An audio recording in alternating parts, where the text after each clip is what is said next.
Hi everybody, my name is Barry Schwartz and this is the Search Buzz video recap. Today is Friday, August 16th, and this is the search news we covered over at the Search Engine Roundtable at seroundtable.com over the past week. First up, Google has released, as I think I mentioned this last week, manual actions report.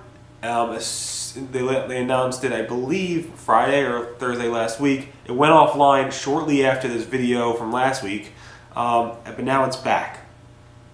So that's a good thing. It was offline and it came back. I believe it came back either Sunday night or Monday morning after they had some type of bug. So you know, the reconsideration request form is no longer at a static URL. Now the only way to actually do a reconsideration request is if you have a manual action, which will obviously reduce a lot of the invalid reconsideration requests that were submitted by people.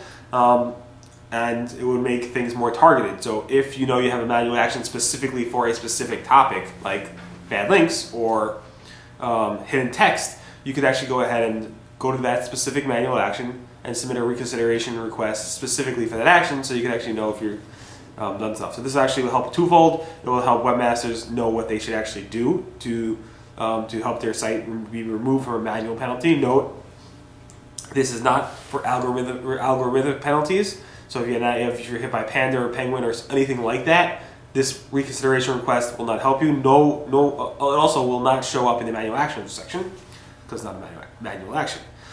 And two, it actually reduced the number of reconsideration requests that it should reduce, or make them more specific for Google to handle. It'll be much more easy for Google reps to actually handle. Next up, Google's Matt Cutts said, or basically implied strongly, that links within widgets should and must probably be no-followed. He released a video talking about should widget makers automatically no-follow links in their widget codes, and Matt Cutts said yes. The reason is because the majority of people who embed these widgets on their websites do not think to look to see if there's a link, and it's not really a vouch for a website. It's not our typical vouch for a website, so you should technically no follow it. He obviously brings up the infographic, which obviously people has a widget style where you can actually embed infographics in your website. And then obviously people are calling out Google for not no following their links for embedding Google Maps, embedding YouTube videos, and embedding all these different types of content. So you should definitely take a look at that. And that's obviously going to be something serious going forward. Talking about that, webmasters are seriously fearing linking out to third-party websites because Google is constantly warning people, can't link here, can't link this way, can't link that way. You have to no-follow these links. Press releases can't have links in it. Widgets can't have links in it. Everything should be no-followed unless it's a very specific editorial link. And even then, you probably shouldn't use keyword-rich anchor text because it looks like it's a paid link or something like that. That being said, this is the feeling, what I'm just saying right now is the feeling that a lot of webmasters have. A lot of SEOs feel this way. It's a scary feeling for a lot of SEOs and webmasters, but it seems to be the trend that Google's going, whereas Google's saying, all right, no follow everything except for these types of links. So that's the trend that's happening.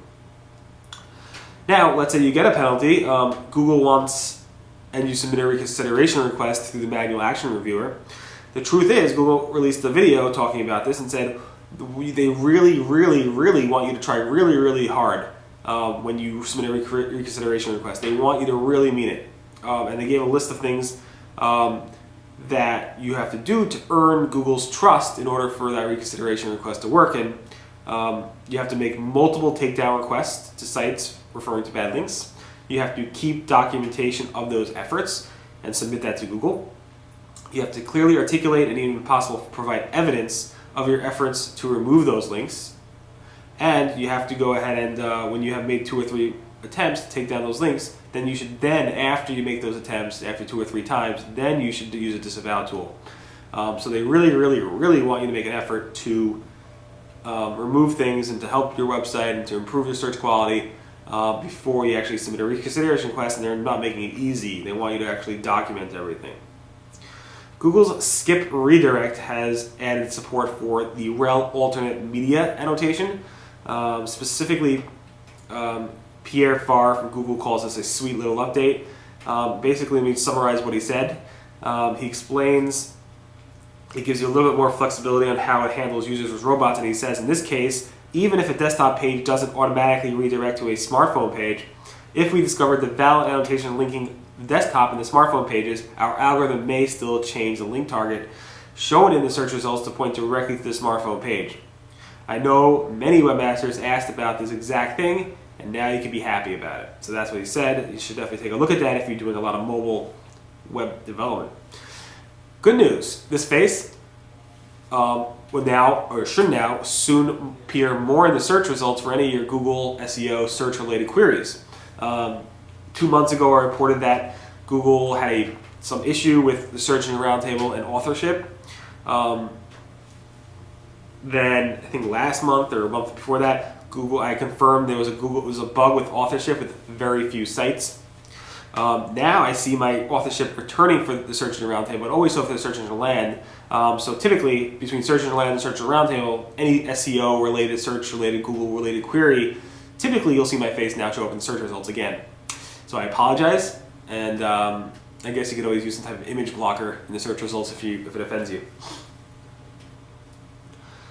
Google AdWords has added upgraded their AdWords editor to version 10.2. The main update is to support the upgraded site links that works with enhanced campaigns.